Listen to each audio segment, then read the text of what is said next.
دنیا میں سب سے زیادہ مطمئن وہ لوگ ہیں جو اپنے معاملات اللہ کے سپرد کر دیتے ہیں۔ جب نظر انداز ہونا شروع ہو جائیں تو کنارہ کر لیں، کیونکہ وضاحتیں کبھی بھی آپ کا کھویا ہوا مقام واپس نہیں لا سکتی۔ ہاں، مگر خاموشی آپ کو مزید تذلیل سے ضرور بچا لیتی ہے۔ اکثر لوگ لڑائی کے دوران یہ بات کہہ کر لڑائی جاری رکھتے ہیں کہ ہم سے غلط بات برداشت نہیں ہوتی، حالانکہ غلط بات برداشت کرنا ہی تو صبر ہے۔ صحیح بات برداشت نہیں کی جاتی، تسلیم کی جاتی ہے۔ نیکیاں کرتے جاؤ اور دریا میں ڈالتے جاؤ۔ جب کبھی زندگی میں طوفان آیا تو یہی نیکیاں کشتی بن جائیں گی۔ جس پیر کے سائے میں تھکن دور ہو میری، سوکھا ہی سہی مگر مجھے درکار وہی ہے۔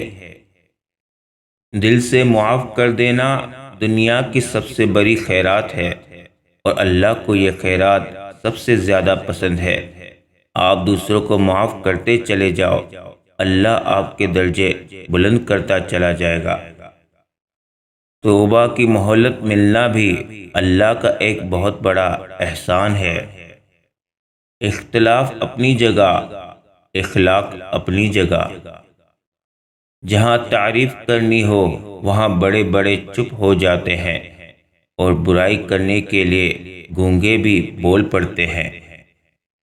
دنیا کا سب سے خوبصورت انسان وہی ہے جس سے بات کرنا آسان ہو، جس سے مشکل میں مدد مانگنا آسان ہو، اور جو دوسروں کے دکھ درد میں شامل رہے، جو آنسو پونچھنا جانتا ہو، جو مرہم بننا اور مرہم لگانا جانتا ہو۔ اگر آپ ایسے انسان ہیں تو یقیناً اللہ تعالیٰ نے آپ کو بہت خاص بنایا ہے۔ محبت کرنی ہے تو اس خدا سے کرو جس کے پاس بے وفا جیسے الفاظ ہی نہیں۔ ہمیشہ خوش رہنے کی کوشش کریں، اداس رہ کر بھی کون سے مسئلے حل ہوتے ہیں۔ صبر میں اتنی طاقت ہوتی ہے کہ دھوکہ دینے والوں کی بنیادیں ہلا دیتی ہے۔